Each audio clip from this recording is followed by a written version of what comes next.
علی علی علی یاد تو مونس روح و روانم، علی علی علی علی نام تو باشد و ورد زبانم.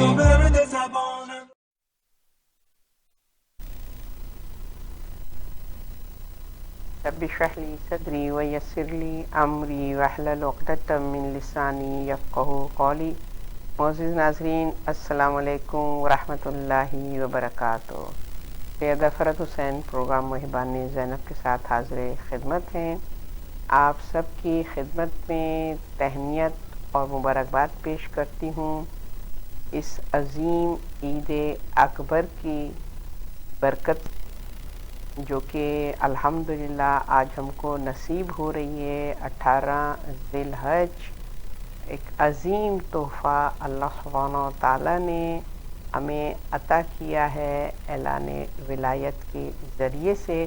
تو آپ سب کو بہت بہت مبارک ہو. آئیے ہم سب مل کے وارث غدیر کو مبارکباد پیش کرتے ہیں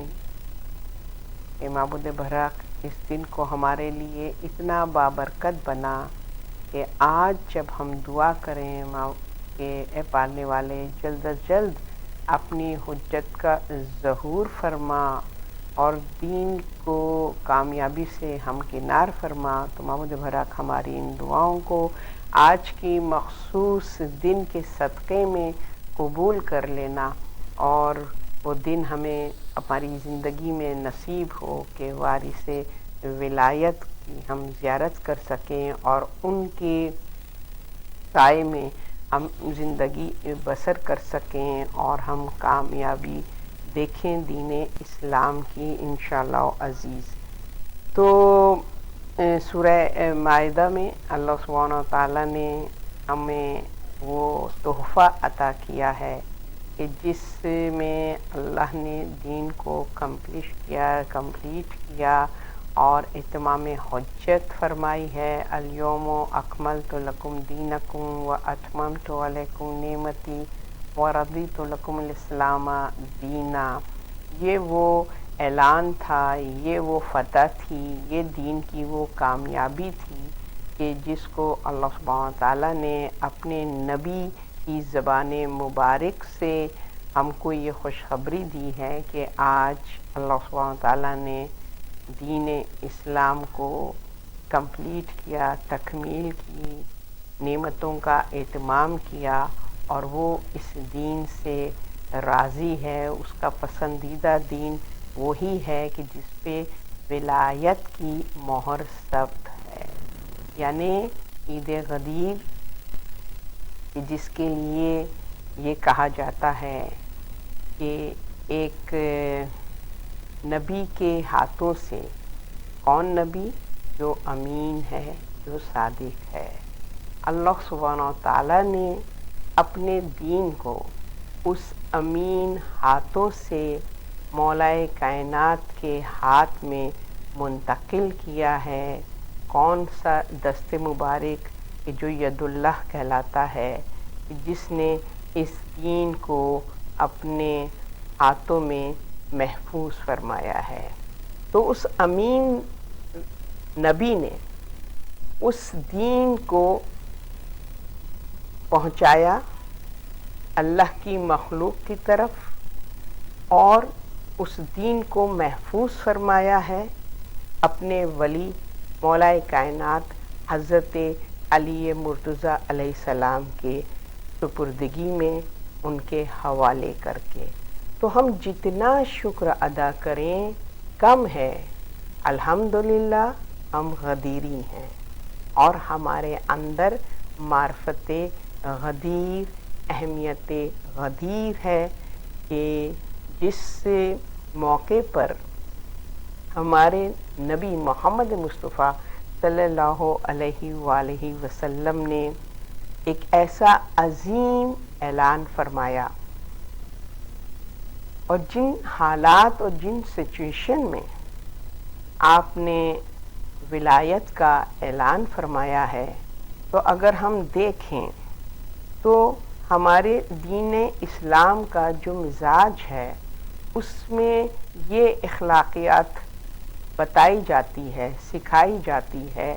کہ جیسے کہ اگر عبادات ہیں تو اس میں بھی شرائط ہیں، جیسے نماز ہے تو نماز میں ضعیفی میں کس طریقے سے نماز ادا کی جائے، جماعت کی صورت ہے اگر تو اس میں ہر طرح کے افراد موجود ہیں، ضعیف بھی ہیں، بیمار بھی ہیں، بچے بھی ہیں، جوان بھی ہیں، تو اس جماعت کی نماز کو جتنا ہو سکے آسانی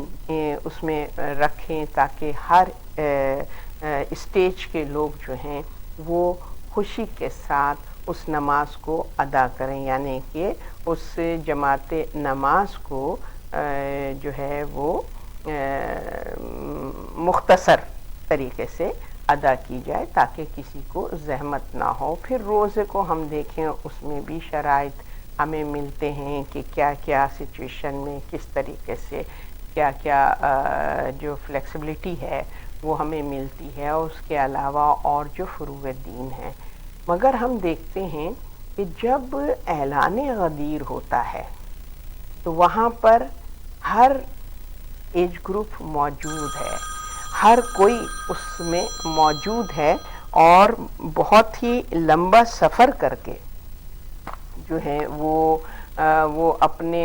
حج کی ادائیگی کے بعد جو مسلمانوں کے لیے پہلا ایکسپیرینس تھا، یہ نہیں کہ یوز ٹو تھے حج کی زحمتوں کے اور وہ جو پورا پروسیس ہوتا ہے، پہلی بار حج ادا کر کے واپس پلٹ رہے ہیں، جسم بھی تھکا ہوا ہے اور گھر کی طرف روانگی ہے، مگر اس کے باوجود رسول خدا صلی اللہ علیہ وآلہ وسلم نے ان تمام سفر کی تھکان اور اس کو جو ہے وہ پیش نظر رکھنے کے باوجود آپ نے ایک ایسے مقام پر اب حاجیوں کو رکوایا ہے، اور وہاں پر کوئی شیلٹر نہیں تھا اور دھوپ کی شدت تھی، اور وقت بھی وہ جو کہتے ہیں نا کہ سورج جو ہے وہ اپنے اس وقت ظہر سے قریب تر وہ سورج ہے، اور اس میں آپ جو ہیں وہ مجمع کو ٹھہراتے ہیں اور اعلان ولایت کرتے ہیں۔ تو ہمیں روایتوں میں پتہ چلتا ہے کہ رسول خدا صلی اللہ علیہ وآلہ وسلم نے سورہ مائدہ کی آیت نمبر 67 کہ جو اللہ سبحانہ تعالیٰ کا حکم ہے اور اس کا امر الہی ہے اور وہ اعلان خاص ہے جو کرنے کا حکم اللہ سبحانہ تعالیٰ نے ان کو دیا ہے، تو وہ اعلان اس منزل پر کرتے ہیں کہ جہاں پر دھوپ ہے، تھکاوٹ ہے، اور کہنا چاہیے کہ حاجی جو ہیں وہ اپنے اپنے گھروں کی طرف روانہ ہو رہے ہیں، مگر سب کو حکم مل رہا ہے کہ جو پیچھے رہ گئے ان کا انتظار کیا جائے، جو آگے چلے گئے ان کو واپس بلایا جائے۔ اب یہ دیکھیے کہ اس طریقے کا اس انداز سے دین اسلام کی پوری شریعت رسول خدا صلی اللہ علیہ وسلم نے ہم تک پہنچائی ہے، مگر کسی بھی حکم کو اس طریقے سے اس کا اس طرح اہتمام نہیں کیا گیا ہے کہ پورا افراد پورا مجمع موجود ہو اور اس کے سامنے یہ اعلان ہو اور پھر ان سے یہ کہا جائے کہ تم نے اس کو جو ہے وہ اپنی نسلوں تک منتقل کرنا ہے، یہ اتنا امپورٹنٹ اعلان ہے۔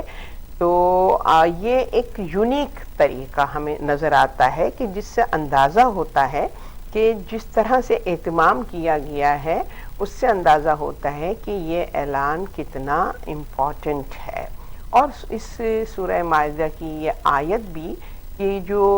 ورڈز ہیں، جو الفاظ ہیں، جو طریقہ گفتگو ہے، اس سے اندازہ ہوتا ہے کہ یہ جن کے اندر بھی قرآن فہمی ہے اور وہ مزاج قرآن کو سمجھتے ہیں اور وہ آیات کے کہنا چاہیے کہ اس کی اہمیت کو اور اس کے طریقہ کار کو کہ کس طریقے سے کون سی آیت ریویل ہوئی ہے کس موقع پر، وہ تمام ایٹیکیٹس، وہ تمام رولز جو ان کو جس کے قاعدہ قانون جو جانتے ہیں ان کو اندازہ بخوبی ہو سکتا ہے کہ اللہ سبحانہ و تعالیٰ نے اس انداز سے اس امر کو پائے تکمیل تک پہنچایا ہے، یا رسول خدا صلی اللہ علیہ وسلم کو حکم دیا ہے کہ آپ یہ اعلان کر دیں، جیسے کہ اس طریقے سے یا ایھا الرسول کہہ کر مخاطب کیا ہے، رسول جو کہ میسج کو کنوے کرتا ہے، اللہ کے پیغام کو اس کے بندوں تک پہنچانے والا پیغمبر، کہ جو پیغام رسائی کرتا ہے، اور رسول خدا صلی اللہ علیہ وسلم کے جو امین ہیں، جو پیغام اللہ سبحانہ وتعالیٰ ان کے سپرد کرتا ہے ہم تک پہنچانے کے لیے، اس حوالے سے وہ امین ہیں، کیونکہ سورہ نجم میں اللہ سبحانہ وتعالیٰ ان کے صفت امین کو بیان کرتا ہے نا، وما ینطق عن الہویٰ، کہ میرا نبی کچھ نہیں کہتا جب تک کہ میرا حکم نہ ہو۔ تو اس سے اندازہ ہوتا ہے کہ رسول خدا صلی اللہ علیہ وسلم نے پیغام پہنچانے میں کبھی بھی کوتاہی نہیں کی ہے، اور کنوے کیا ہے اللہ کے بندوں تک۔ مگر ہم اس آیت میں دیکھتے ہیں کہ یہاں پر اللہ سبحانہ تعالیٰ ارشاد فرما رہا ہے یا ایھا الرسول بلغ ما انزل الیک من ربک۔ آپ الفاظوں کے اس سینٹنس کی ایچ اینڈ ایوری ورڈ کو اگر آپ غور کریں، متوجہ ہوں، تو آپ کو اندازہ ہوگا کہ اللہ کس طریقے سے اس اعلان کی انٹینسٹی اور اس اعلان کے فیکٹس کو اور اس کی امپورٹنس کو، اس کی اہمیت کو، اس کی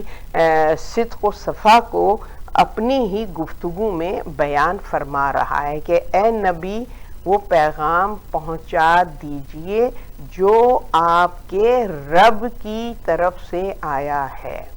یہ وہ پیغام ہے کہ جس کے لیے اللہ نے یہ اہتمام اور الفاظوں کا یہ چناؤ کیا ہے، من ربک، ما انزل الیک من ربک، رب کی طرف سے جتنے بھی احکام، جتنے بھی پیغام آئے، کہیں آپ کو یہ طریقہ کار نظر نہیں آئے گا کہ اللہ کی طرف سے یہ پیغام آیا ہے کہ نماز، روزہ، حج، زکوٰۃ اور جتنے بھی شریعہ کے جتنے بھی رولز ہیں، اصول اور قاعدے اور قانون ہیں، اس کے لیے اس طریقے کا اہتمام نہیں ہوا ہے کہ ما انزل الیک من ربک، کہ آپ کی رب کی طرف سے، تو جس سے اندازہ ہوتا ہے کہ یہ پیغام جو ہے وہ کچھ معنی بہت ہی اہمیت ہے، اور یہ وہ حکم ہے جو ہر کس و ناقص آسانی سے قبول نہیں کرنے والا ہے، لہٰذا اس کی امپورٹنس کو اس طریقے سے بیان کیا گیا ہے کہ یہ رب کی طرف سے یہ پیغام جو ہے وہ آپ کے پاس امانت ہے، اور آپ نے ہر صورت میں اس پیغام کو کنوے کرنا ہے، پہنچانا ہے، لوگوں میں اس پیغام کو پہنچانا ہے۔ وَإِن لَّمْ تَفْعَلْ فَمَا بَلَّغْتَ رِسَالَتَهُ، اگر آپ نے یہ پیغام نہیں پہنچایا تو پھر کیا ہے؟ اگر آپ نے یہ پیغام نہیں پہنچایا تو آپ نے گویا آپ نے اللہ کا کوئی بھی پیغام نہیں پہنچایا، یعنی کہ اس پیغام میں، اس حکم میں وہ تمام احکامات جو روز اول سے کہ جب سے تبلیغ دین ہوئی ہے اور آج کے دن تک جو کچھ پیغامات اللہ کے آپ نے پہنچائے ہیں، ان تمام پیغام کی ضمانت یہ پیغام ہے، یہ آخری پیغام ہے کہ جو آپ کو پہنچانا ہے، یہ ضمانت ہے ان تمام پیغامات کی۔ تو اور اس کے بعد ہمیں پتہ چل جاتا ہے، اگلی آیت میں آپ دیکھیں کہ ہر جملے کے بعد جو دوسرا جملہ ہے وہ ہمیں جو ہے اس کی طرف متوجہ کر رہا ہے، اس پیغام کی اہمیت کی طرف، اس کی امپورٹنس کی طرف، اور وہ کتنا ضروری ہے دین کی بقا کے لیے، دین پر عمل کرنے کے لیے، دین کی محافظت کے لیے کتنا ضروری ہے کہ اب آگے پہلے تو یہ فرمایا کہ اگر آپ نے یہ پیغام نہیں پہنچایا تو اس کا مطلب ہے اب تک جتنے بھی پیغامات آپ پہنچا چکے ہیں جو اللہ کی طرف سے ہیں ان تو آپ نے پھر وہ تمام کی ضمانت نہیں ہے، پھر وہ محفوظ نہیں ہے. لہٰذا یہ پیغام ہے آخر کہ جو ان تمام گزشتہ پیغاموں کی ضمانت بنے گا. اب اس کے لیے کیا ہے؟ واللہ یعصمک من الناس، کہ آپ کو ڈرنے کی ضرورت نہیں ہے، انسانوں کے شر سے ڈرنے کی ضرورت نہیں ہے. اللہ آپ کو لوگوں کے شر سے محفوظ رکھے گا. یعنی یہاں پر ایک طریقے سے جب دین محفوظ ہو رہا ہے تو دین کی پریکٹس کرنے والے محفوظ کیوں نہ ہوں گے؟ ظاہر ہے اللہ نے اس کی حفاظت کی ذمہ داری خود لی ہے. اعلان ولایت کی حفاظت کی ذمہ داری میرے اور آپ کے رب نے لی ہے. لہٰذا دنیا جتنا اس کو چھپانے کی کوشش کرے، اس کو مٹانے کی کوشش کرے، اس کے ان آیات کے جملوں کو توڑ مروڑ کرنے کی کوشش کرے، وہ جو اعلان زبان رسالت سے من کنت مولا فہذا علی مولا کے کلمات کے ذریعے سے ہوا ہے، اس میں توجیحات بیان کرنے کی کوشش کرے، مگر اللہ نے فرما دیا ہے کہ اس اعلان کی حفاظت اللہ کی ذمہ داری ہے.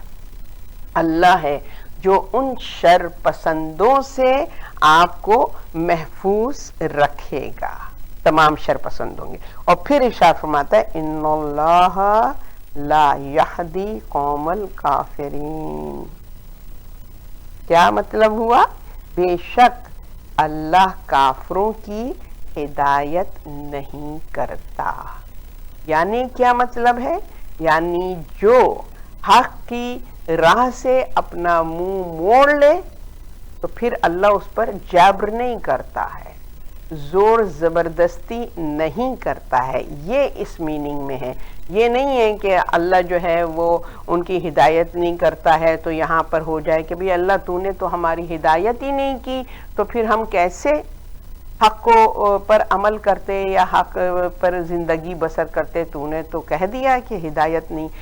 یہاں پر اس بات پر زور دیا گیا ہے کہ جس طریقے سے دین اسلام میں لا اکراہ فی الدین، کوئی زور زبردستی نہیں ہے، کوئی ڈکٹیٹرشپ نہیں ہے کہ زبردستی کوڑے مار مار کے منوایا جا رہا ہے اپنی خلافت کو، اپنی اقتدار کو. نہیں، حق کو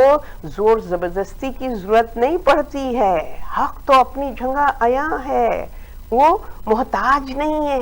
کہ جبر کیا جائے، نظام جبر ہو اور منوایا جائے. حق جو ہے وہ جبر کا محتاج نہیں ہے. لہٰذا یہاں پر کیا کہہ دیا کہ یہاں پر کہہ دیا کہ ان اللہ لا یہدی قوم الکافرین، کہ کافروں کو ہدایت نہیں دیتا اللہ. یعنی کیا؟ بائی فورس، جبر کے ساتھ حق کو نہیں منواتا ہے. یہ انسان کا اپنا مقدر، یہ انسان کی اپنی سعی، یہ انسان کی اپنی کوشش، یہ اس کا فیصلہ کہ وہ حق کو قبول کرتا ہے یا حق سے روگردانی کرتا ہے. اللہ سبحانہ و تعالیٰ نے حق کو محفوظ کر دیا ہے، اس میں نظام ولایت میں. اور کس طریقے سے کہ نظام ولایت تسلسل ہے. کس چیز کا؟ نبوت اور رسالت کے بعد اللہ سبحانہ و تعالیٰ نے سلسلہ امامت کو شروع کر کے اس ہدایت کے تسلسل کو جو ہے وہ جاری رکھا ہے، وہ کنٹینیو رہا ہے، کیونکہ اللہ کا وعدہ ہے کہ جب تک اس زمین پر کوئی ذی روح موجود ہے اللہ کی رسپانسبلٹی ہے، اللہ جو ہے وہ اللہ کی ذمہ داری ہے کہ وہ ہدایت کے سلسلے کو یعنی کہ ہادی اور رہبر کو اس زمین پر جاری اور ساری رکھے. فارم آف ہدایت یعنی کہ نبوت اور رسالت کا مطلب کیا ہے کہ وہ احکام خداوندی کو ان لوگوں تک پہنچائے، یعنی مخلوق خدا تک حکم الہی کو پہنچائے۔ اب اس کے بعد جو ہدایت کی فارم چینج ہوتی ہے، یعنی پیغام سارے پہنچ گئے ہیں، الیوم اکملت لکم دینکم کی مہر ثبت ہو گئی ہے، اب کوئی اور میسج آنے والا نہیں ہے، اب کوئی اگر مگر نہیں ہے، اگر یہ ہوتا تو وہ ہوتا، اگر وہ ہوتا تو وہ ہوتا، کوئی اگر مگر نہیں ہے جو ہمیں وہ روایتیں اور اس طرح کی حدیثیں جو رسول سے منسوب کی جاتی ہیں، دین اسلام میں اگر مگر کی گنجائش نہیں، یہ حق ہے۔ یہاں پر جو بات ہے وہ فیکٹس کے ساتھ ہے، وہ سالڈ بات ہے، لہٰذا کوئی اگر مگر اس میں نہیں ہے، حق جو پہنچا دیا گیا وہ پہنچا دیا گیا ہے، لہٰذا یہاں پر اب دین جو ہے وہ کمپلیٹ ہو گیا، اللہ نے پورا سسٹم انٹروڈیوس کروا دیا۔ اور ہم دیکھتے ہیں کہ جو غدیر خم میں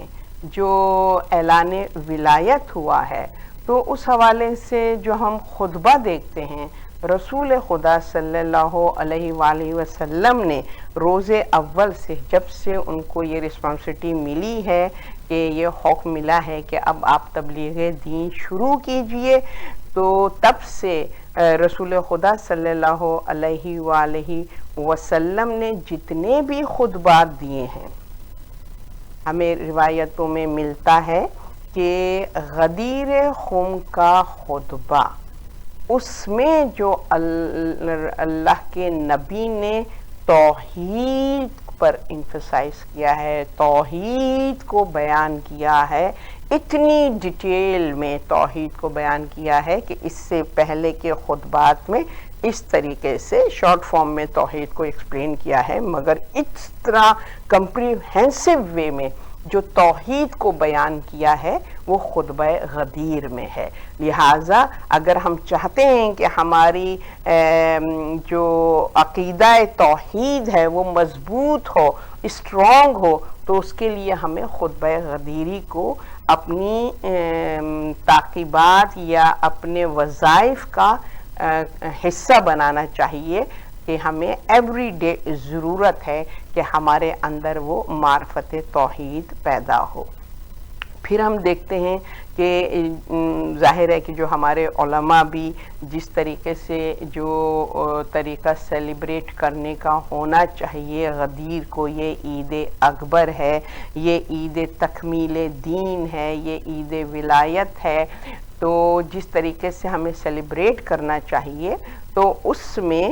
جو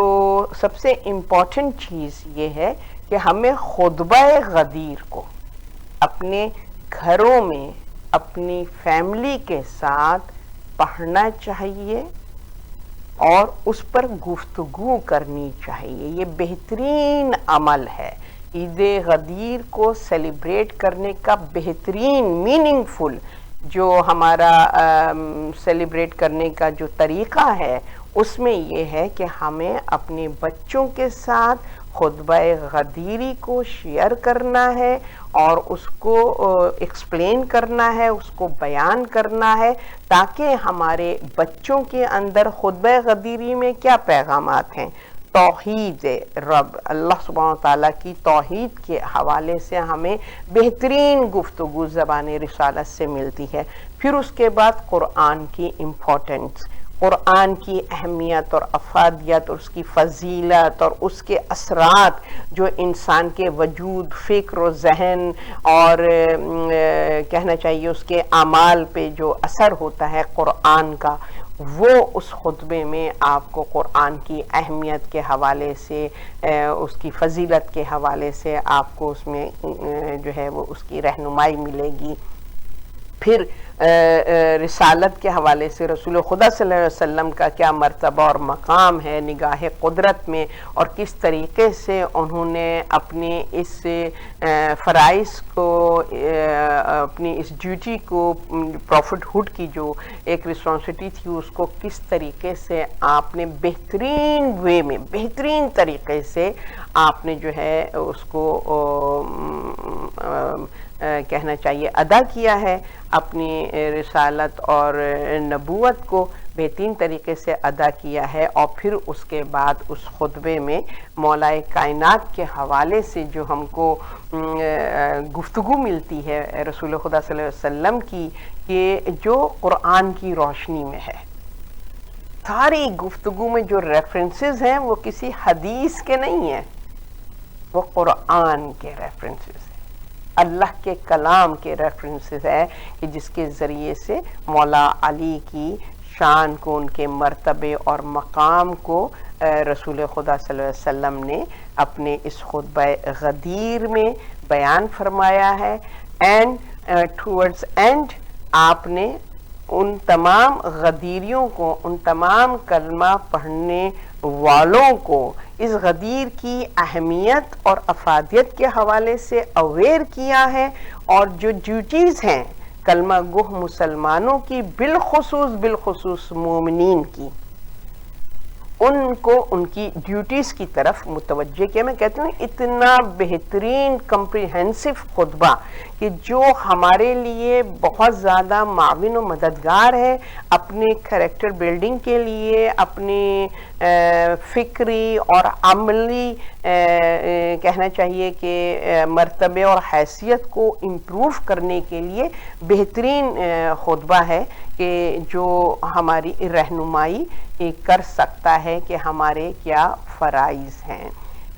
اس حوالے سے ہم جو ہیں وہ کس طریقے سے اس تکمیل دین کی سند کو ہم جو ہیں وہ حاصل کر سکتے ہیں، اور ہم ایک بہترین مومن کی صورت میں زندگی بسر کر سکتے ہیں، اور اپنے انجام خیر تک پہنچ سکتے ہیں. تو ہم دیکھتے ہیں کہ یہاں پر رسول نے جب ایڈریس کیا ہے، یا ایھا الناس کہہ کے ایڈریس کیا ہے، ٹھیک ہے نا، کہ آپ ان کا خطبہ دیکھیے تو وہاں پر یہ نہیں اچھا مسلمانوں کا مجمع ہے نا، حاجیوں کا مجمع ہے، تو وہ جو ہے وہ مومنین یا ایھا المومنین کہہ کر، مومنون کہہ کر وہ آپ ایڈریس کر سکتے تھے، مگر آپ نے یا ایھا الناس کہہ کر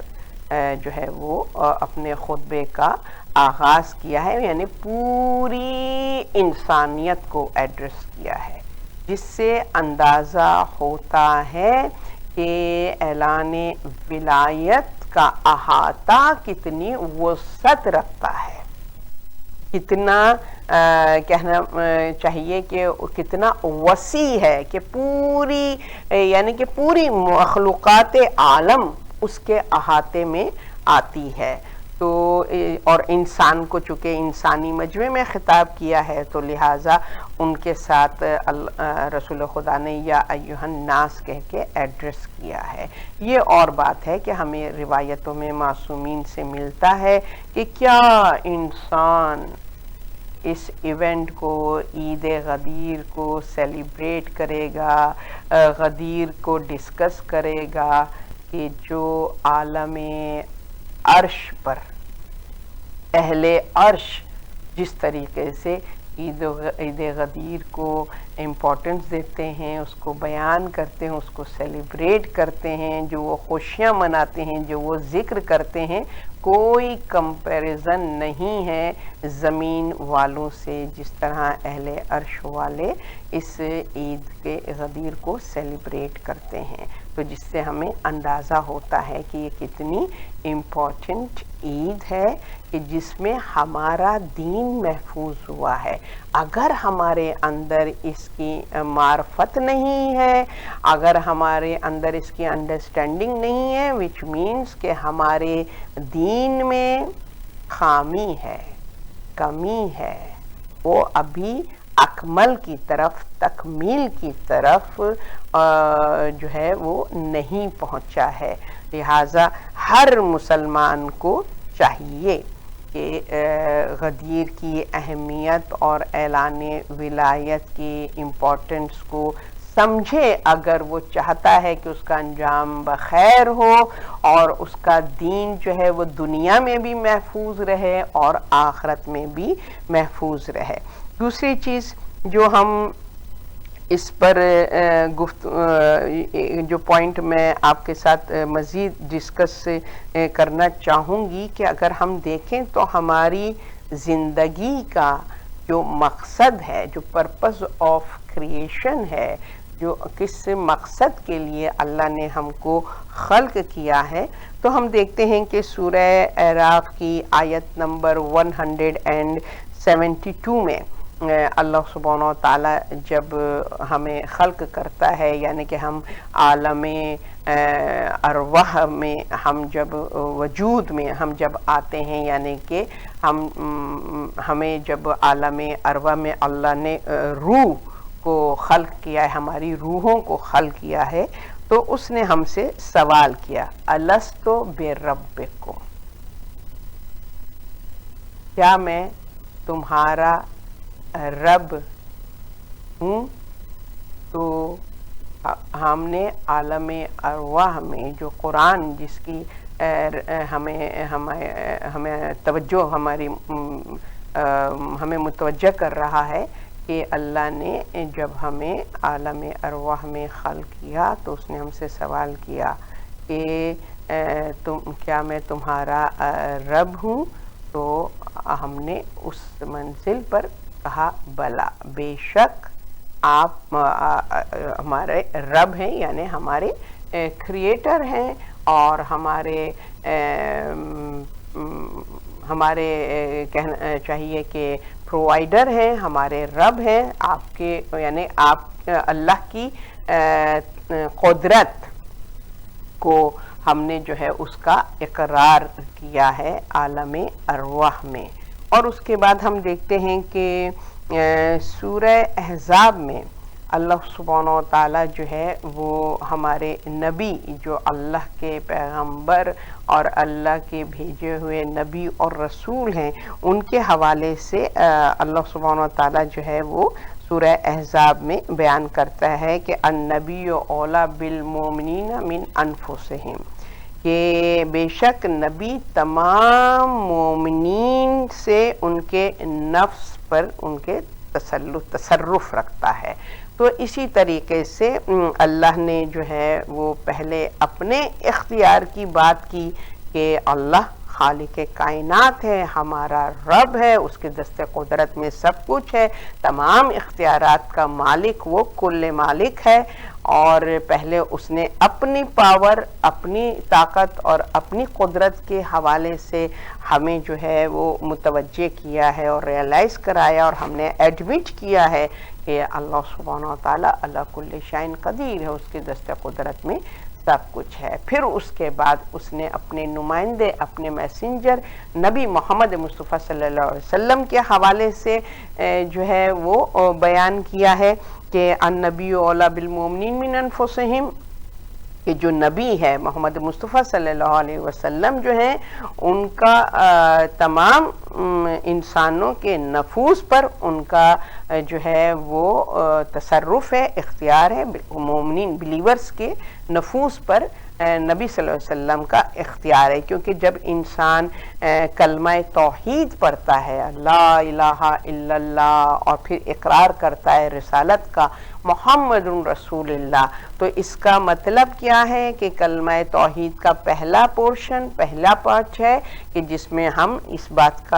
کو ایڈمٹ کرتے ہیں، اس بات پر ایمان لاتے ہیں کہ اللہ سبحانہ و تعالیٰ ایبسلوٹ پاور ہے، اس کے دست قدرت میں سب کچھ ہے، تمام اختیارات اس کے پاس ہیں، موت و حیات کا مالک وہ ہے، اور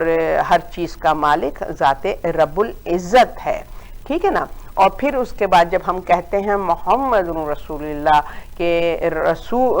محمد مصطفیٰ صلی اللہ علیہ وسلم ہمارے رسول ہیں، اور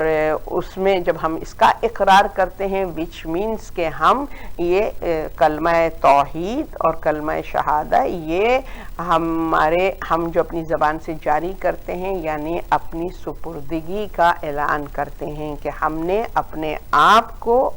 اللہ کے نمائندے رسول خدا صلی اللہ علیہ وآلہ وسلم کے سپرد کیا ہے، اپنے آپ کو۔ میں کیا ہوں؟ نفس،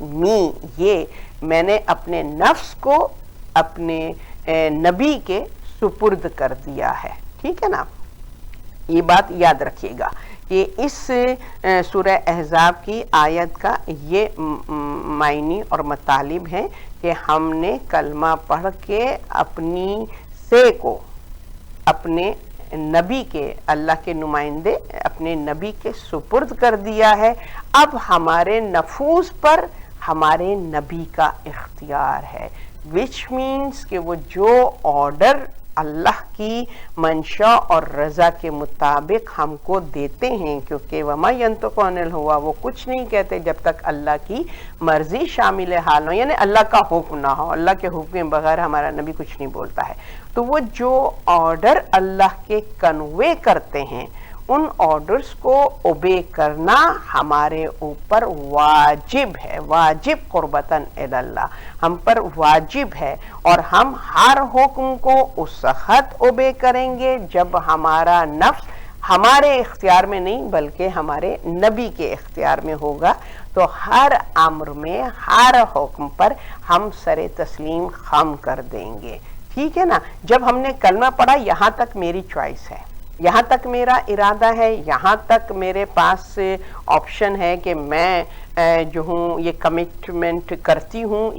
کہ نہیں کروں، یہ میرا اختیار ہے. مگر جب میں نے کلمہ پڑھ لیا اب میں نے اپنے اختیارات کو اپنے نبی کے سپرد کر دیا. اب یہاں پر میرے پاس یہ چوائس نہیں ہے کہ جو چیز میرے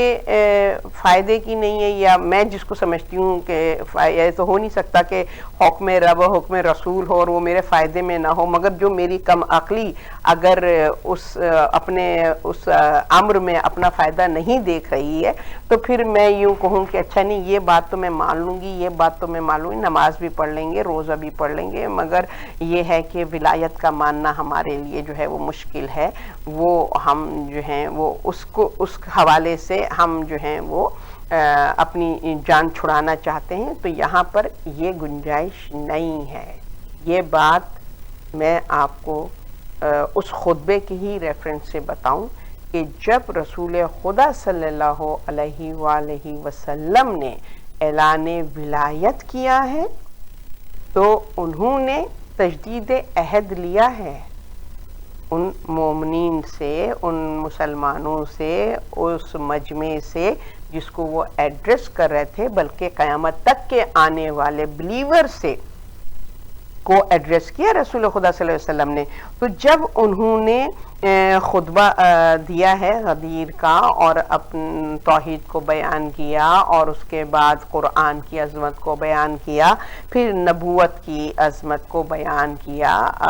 اور نبی اور رسول کی اہمیت کو اور اس منصب کو بیان کیا ہے، پھر آپ نے اعلان ولایت کرنے سے پہلے ایک کویسچن کیا ہے. اور وہ کویسچن کیا تھا؟ وہ کویسچن یہ تھا الست اولی بالمؤمنین من انفسہم، کیا میں مومنین کے نفوس پر ان سے زیادہ اختیار نہیں رکھتا ہوں؟ یہ کویسچن کیا ہے آپ نے جن کو آپ ایڈریس کر رہے تھے. اب یہ کویسچن رہتی دنیا تک کے مسلمانوں سے یہ باز گشت ہے رسول کی کہ جو ہر دور میں، ہر زمانے اور پیریڈ میں یہ کویسچن ریپیٹ ہو رہا ہے، یعنی اس کی بازگشت ہے. یہ سوال مجھ سے بھی ہے، میں غدیر میں موجود نہیں تھی مگر آج اس کویسچن کی بازگشت میرے کانوں میں ہے اور میری یہ رسپانسبلٹی ہے کہ میں اس کو رپلائی کروں. وہاں پہ لوگوں نے کہا بلا بلا بلا، بے شک بے شک بے شک آپ جو ہیں وہ ہمارے نفوس پر کنٹرول رکھتے ہیں. اب اس کا مطلب کیا ہے؟ یہ تجدید عہد تھا جو روز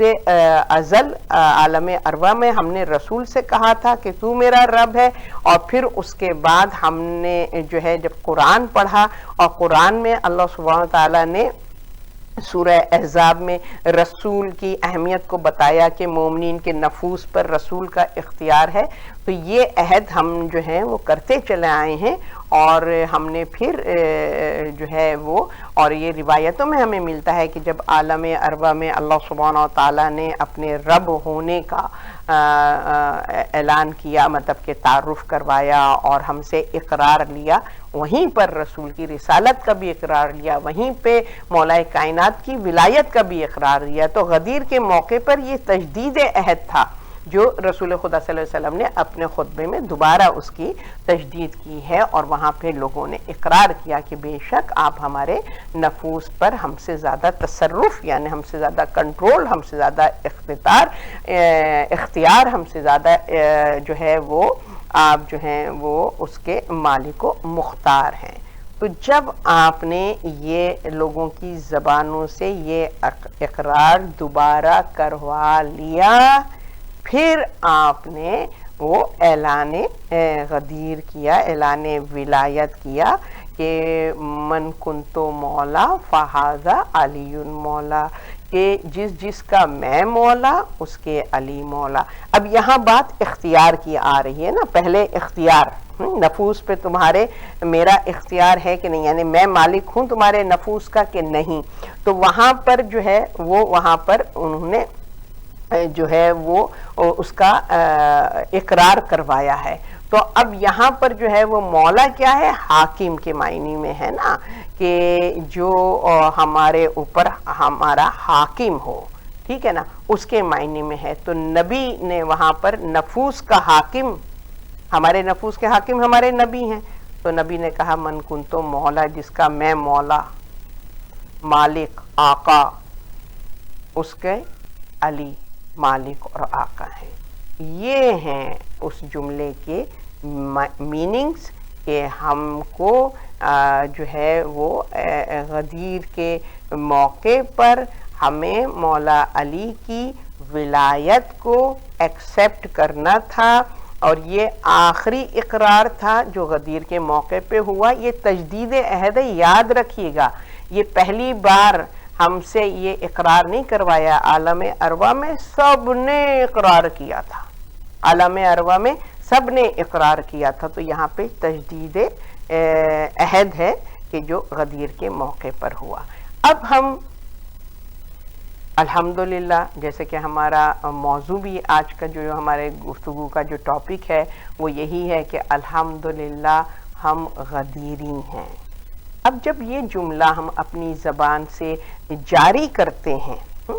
شکر ادا کرتے ہیں، تو شکر جس نعمت کا عطا کیا جاتا ہے اس نعمت کی معرفت ہوتی ہے، اس کی امپورٹنس، اس کی اہمیت، اس کی فضیلت جب ہمارے اندر ہوتی ہے، تب ہم جب اس کو ویلیو کرتے ہیں اس نعمت کو، تب ہم اس کا شکر ادا کرتے ہیں۔ یہی ہے نا کہ ہم اسی طرح اللہ کی نعمتوں کا شکر ادا کرتے ہیں، کہ اب جیسے کہ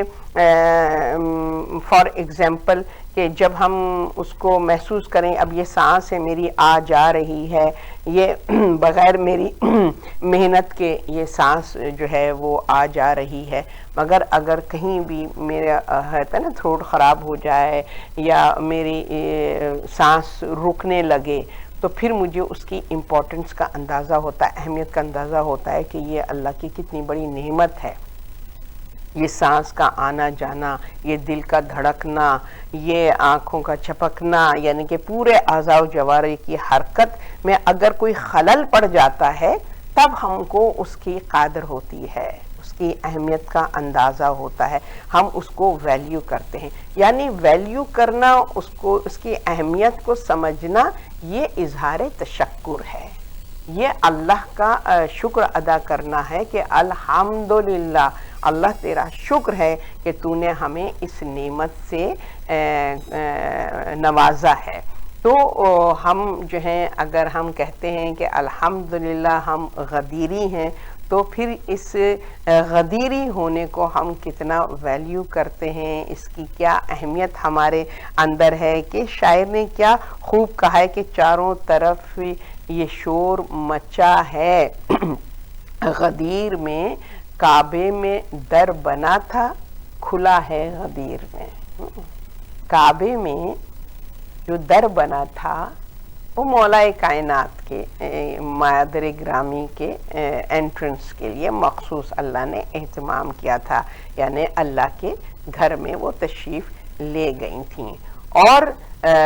غدیریوں کے لیے وہ گھر اللہ کا گھر جو ہے وہ کھلا ہے، وہ غدیر میں، وہ دروازہ اوپن ہوا ہے مومنین کے لیے غدیر میں، کہ جس کا دل چاہے اس غدیری دروازے سے اللہ کا قرب حاصل کر سکتا ہے، اللہ کا تقرب حاصل کر سکتا ہے۔ لہٰذا ہم نے اس کی طرف متوجہ ہونا ہے کہ آج ہم نے عید کو اس طریقے سے سیلیبریٹ کرنا ہے کہ اس سے بڑی اور عید کوئی ہے نہیں۔ معصومین فرماتے ہیں کہ سب سے بڑی عیدوں میں سے جو عید الفطر ہے، عید قرباں ہے، اس طرح سے عید غدیر، کہ عید الفطر میں انسان جو ہے وہ رمضان تکمیل ہوا اور